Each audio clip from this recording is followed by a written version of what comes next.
So you are familiar with a number of materials like what?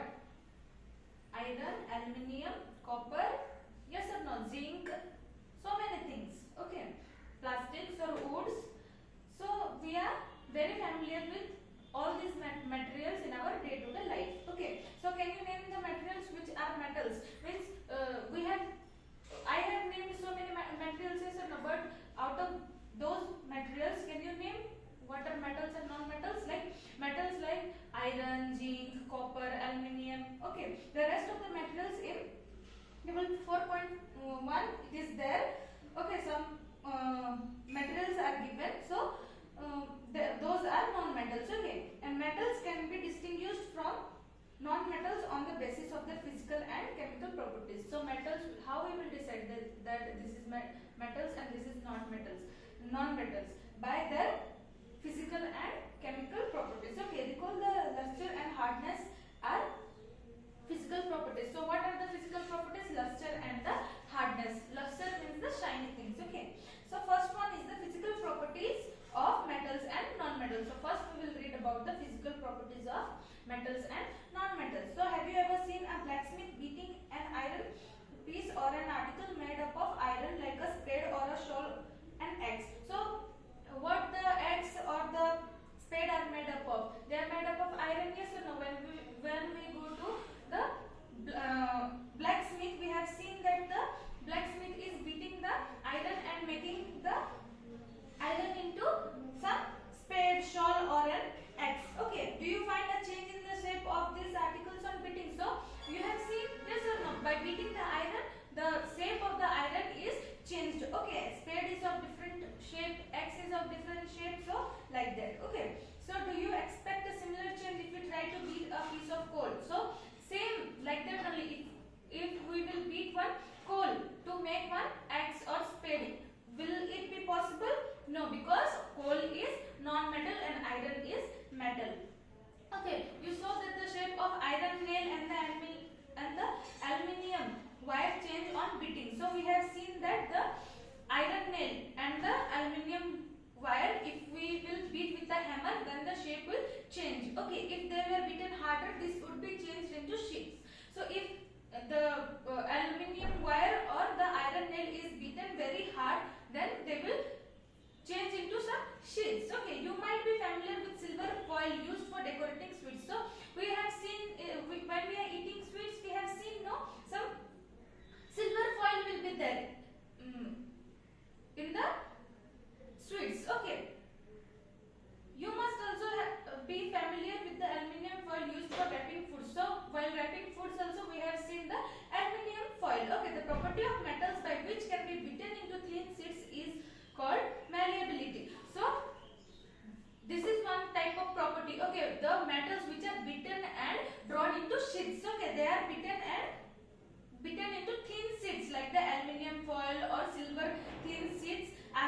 This property is known as malleability. So this is a characteristic property of metals. So this is one of the characteristics of metals. Okay, as you have noticed, materials like coal and pencils do not show this property. So materials like coal and pencil, this does not show any property. If we will beat the coal or pencil, they will not be beaten into thin sheets. Okay, can you call this metal? So can we call those the coal and pencil as metals? No, we cannot call them as metals. Okay, can you hold a hot metallic pen which is without a plastic or a wooden handle and not get hurt? So can we hold some pen or something where metallic or the wooden handle or the plastic handle is not there and we will not get hurt? No, we will burn ourselves. Okay, if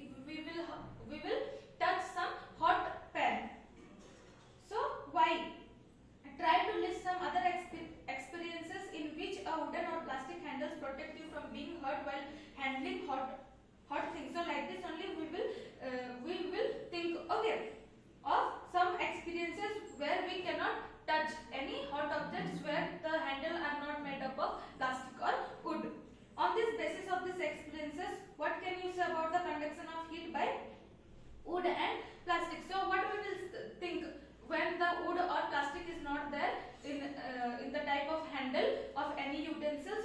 such? No, but why it is so? Because wood and plastic they will not conduct heat. Okay, you must have seen an electrician using his screwdriver. We have seen the electrician with the screwdriver. Okay, what kind of handles does it have? Why? So it has plastic handle. Yes or no? We have seen that the screwdriver's handle is made up of plastic. So you have observed iron rod, nail and copper wire are good conductors, while rod, sulfur piece and copper piece are poor conductors. So like this only, iron rod, nails and copper wire are good conductors of electricity or heat. Okay, but sulfur piece and coal piece are poor conductor of heat and electricity. Where do you find the use of aluminium and copper wire? So where do we found the use of aluminium and copper wires during the electricity? Yes or no? So have you seen wires of, means to make wires we use aluminium and copper wires? Yes or no? But have you seen wires of coal? No, we have not seen. So the property of metals by which it can be drawn into wires is called ductility. So the materials like copper and aluminium, they are drawn into thin wires. Okay, so that property is known as ductility. So have you ever noticed the difference in sound of dropping an iron sheet, plate, a metal coin and a piece of coal on the floor? So have you seen, means have you heard that the dropping of iron sheet, plate or metal coin or any piece of cloth, they will make different sound. Different materials will make different sound. Okay, so we have to note that sound. Which type of materials sounds in which way? Okay, have you ever seen wooden bells in temples? In the temples, wooden bells are made? No, they are made up of some metals only. So the thing made of metal produce a ringing sound when struck hard. So only the metal will make ringing sound when they are, means when they are beating. Okay, if we will hit or beat, then they will make some ringing sound. Suppose you have two boxes similar in appearance, one made of wood and the other of metal.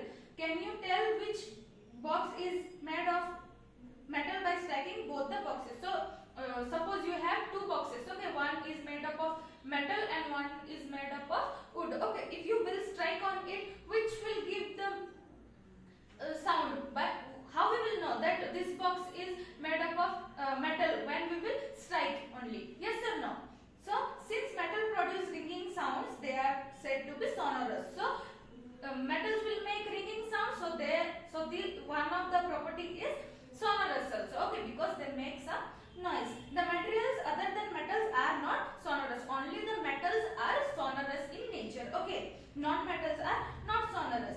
So after performing the above activities, can you say that some materials are hard, lustrous, malleable, ductile, sonorous and good conductor of heat and electricity? So after knowing all these things, now we can say that the metals are hard. They are very hard, yes or no? And lustrous means they are shiny. Then malleable I don't know, they can be drawn into some sheets. They can be beaten into sheets. Ductile means they can be drawn into wires. Sonorous means ringing sound we can hear from the metals, and they can conduct electricity and heat also. So they are called the good conductors of heat and electricity. The materials which generally possess this property are called metals. So this property which all the materials have, they are known as the metals. Examples of metals are, so what are the metals we will see? Iron, copper, aluminium, calcium, magnesium, etc. Okay, these are the metals. In contrast, materials like coal and sulfur are soft and dull in appearance. So some materials like coal and sulfur are very soft and dull in appearance. They break down into powdery mass on tapping with a hammer. So when we will tap with a hammer on coal or sulfur, they will turn into some powdered thing. Okay, they are not sonorous. They cannot make any sound and are poor conductor of heat and electricity. They cannot conduct the heat and electricity. These materials are called non-metals. So the materials like coal and sulfur are called non-metals. So the example of non-metals are sulfur, carbon, oxygen, phosphorus, etc. So the examples of non-metals are carbon, oxygen, sulfur, phosphorus and many things. Okay. Chemical. So these are the physical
that this is basic in nature. Okay, in general metallic oxides are basic in nature. So in general we will know that the metals, when they come in contact with the oxygen, they turn into base, okay, or basic in nature. So the name of the product formed in the reaction of sulfur and oxygen is sulfur dioxide gas. So when the sulfur will come in contact with the oxygen, now they will form, what it will form? It will form into sulfur dioxide gas. So when sulfur dioxide is dissolved in water, sulfurous acid is formed. So when the sulfur dioxide is dissolved in mixed with water, then what it will form? It will form sulfurous acid. So the reaction can be as follows. So here one reaction is there. Okay, sulfur dioxide plus water, it will give rise to sulfurous acid. So the sulfurous acid turns blue litmus paper red. So the sulfurous acid will turn the blue litmus into red. Okay, generally oxides of non-metals are acidic in nature. So what we will know from this, that when the metals will react with the oxygen, it will turn acid into base. Okay, they are basic in nature, but when the non-metals react with water or oxygen, they will turn the oxides into acidic in nature. Okay, so when the metals and non-metals will react with oxygen, the metals will turn into basic in nature, and the non-metals will turn into acidic in nature. Okay, so now we will see how the metals and non-metals will react with water. Okay, so you have observed that sodium reacts vigorously with water. Okay, so now when we will put sodium, now it will react very vigorously. Okay, some other metals do not do so. For example, iron reacts with water slowly, but only the sodium will react very vigorously with the water, but not all the metals will react like this. Okay, for example, is iron will react with water very slowly. Generally non-metals do not react with water, though they may be very reactive in air. So even though the non-metals will react with water, with air, okay, very reactive with air, but they will not react with water. Such non-metals are stored in water. So such non-metals which do not react with water, but they will react with air, are stored in water. Okay, for example, phosphorus is a very reactive non-metal. It catches fire if exposed to air. So for example is phosphorus. Okay, phosphorus is always stored with water. Okay, if not, when the phosphorus is exposed to air, it will catch fire. To prevent the contact of phosphorus with atmospheric oxygen, it is stored with water. So to prevent the contact with the atmospheric oxygen, in the atmosphere we have oxygen, yes or no? So to prevent the contact of phosphorus with the atmospheric oxygen, it is stored in water, because the phosphorus will not react with the water. So next is reaction with acids. How the metals and non-metals, they will react with acids, we will see now.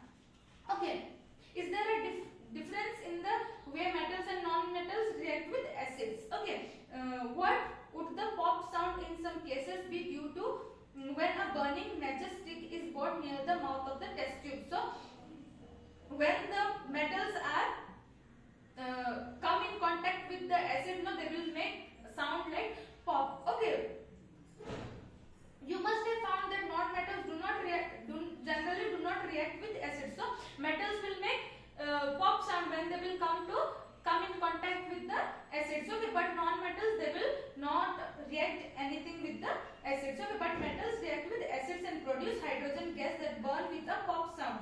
But when the metals will come in contact with the acids, no, they will produce hydrogen gas. Okay, and they will make a sound like pop. You must have noticed that copper does not react with dilute hydrochloric acid even on heating, but it reacts with sulfuric acid. So copper will not react with the dilute hydrochloric acid. Okay, dilute hydrochloric acid, or even on heating also, but it will react, the copper will react with the sulfuric acid. What does the pop sound indicate? So what does the pop sound indicate, we will know now. So as before, the pop sound indicates the presence of hydrogen gas. So the it indicates the presence of hydrogen gas. If the pop sound is coming, then we will know that the hydrogen gas is present. Okay. So metals react with sodium hydroxide to produce hydrogen gas. So metals, they will react with sodium hydroxide to produce hydrogen gas. Reaction of non-metals with bases are complex, but the reaction of non-metals with the base are complex. Okay, so now we will see the displacement reaction. Recall the activity of the reaction between copper sulfate and iron that you have performed. In class 7 you have done some reaction, okay, between copper sulfate and iron.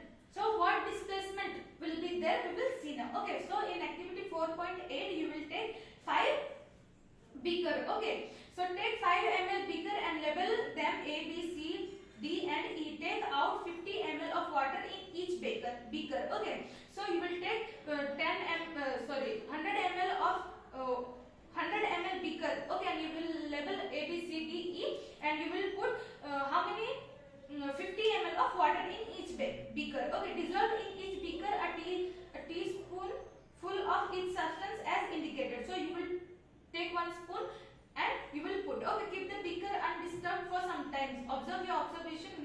So in the first beaker, A beaker, you will put 1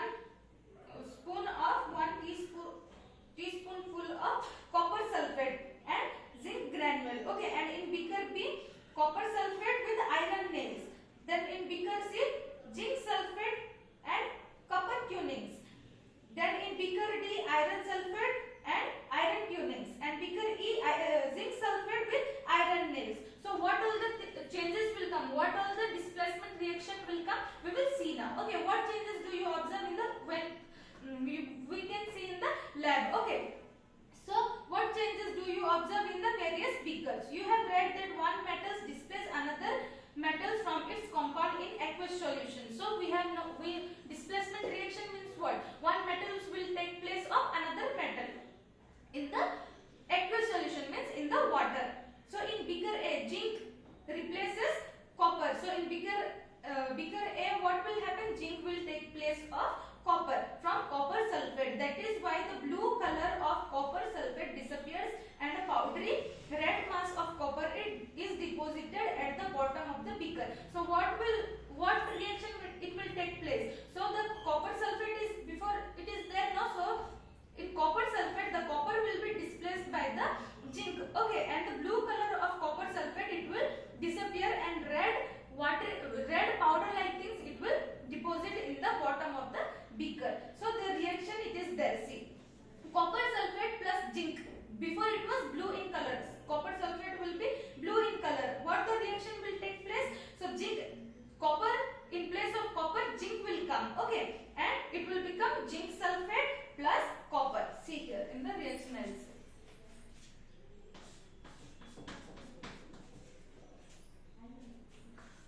Copper sulfate, it will be blue in color. It will react with zinc. Then what it will become? Zinc sulfate. Okay, in place of copper, zinc will take place now. So zinc sulfate and copper will be deposited in the bottom of the beaker and it will turn red. Okay, and zinc sulfate will become colorless. There is no color of zinc sulfate. So you can write down the reaction taking place in the beaker B in a similar manner. So there would have been displacement of zinc by copper in beaker C. So in beaker C also we have taken zinc sulfate and copper, yes or no? So we will see that that copper is taking the zinc place or no. Okay. So there would have been displacement of zinc by copper in beaker C and by iron in beaker E. Similarly, iron would be displaced by copper in beaker B. So same like that. Okay. In beaker E, iron will be taking place of zinc, or in beaker D, copper will be taking place of iron. Okay. Since we do not see any changes in beaker C, but in the beaker C, what we have taken? Zinc sulfate and copper, there will be no change. Okay, we can infer that copper is not able to replace zinc from zinc sulfate. In beaker C, we will see that the copper is not able to take the place of zinc. Okay, in copper, in the beaker C, when zinc can replace copper in beaker A, why cannot copper replace zinc in beaker C? In beaker A, zinc is taking place of copper, but in beaker C, why the copper is not taking place of zinc? Okay, in beaker C, remember that science is not arbitrary, so it follows definite rules. Means science is based on some rules, okay, and on facts, and the rule here is that zinc is more reactive than copper and iron. So here we will know that the zinc is more reactive than the iron and copper. A more reactive metals can replace a less reactive metals.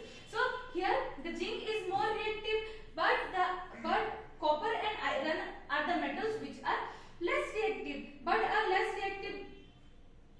So the more reactive metals like zinc can take place the place of less reactive metals like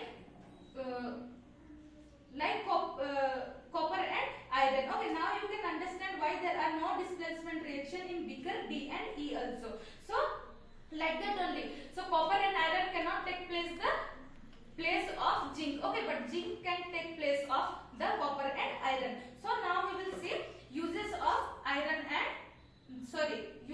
metals and non-metals. Okay, you should be able to guess why metals are using in making machinery, automobiles, aeroplanes, trains, satellites, industrial gadgets, cooking utensils, water boilers, etc. So where the metals are coming in use? Metals are used in making of some machinery, some machines. Okay, then automobiles, aeroplanes, trains, satellites, all these things, cooking utensils also. Okay, you are also familiar with the uses of some non-metals. Means we are very familiar to some non-metals also. Okay, so here some interesting points are given. We have to guess that one. Okay, first one is the non-metals which is essential for our life, which all living beings inhale during breathing. So what is the non-metals we inhale? That is oxygen. Okay, so first one is the oxygen. Oxygen is non-metal which we use for breathing purpose. Okay, so next one, second one is the non-metals used in fertilizers to enhance the growth of plants. So what is the non-metals that is used for the growth of plants? That is nitrogen and phosphorus. Okay, so next one is the non-metals used in water purification process. So in the water purification process, which non-metals is used? Chlorine. Yes or no? We are very familiar with chlorine also. So next one is the non-metals used in the purple colored solution which is applied on wounds as an antiseptic. So in the wounds, when you have some wounds, okay, or scars, if you go to hospital, they are giving some non-metals to apply on it, some solution. What is that? Iodine. Okay, iodine.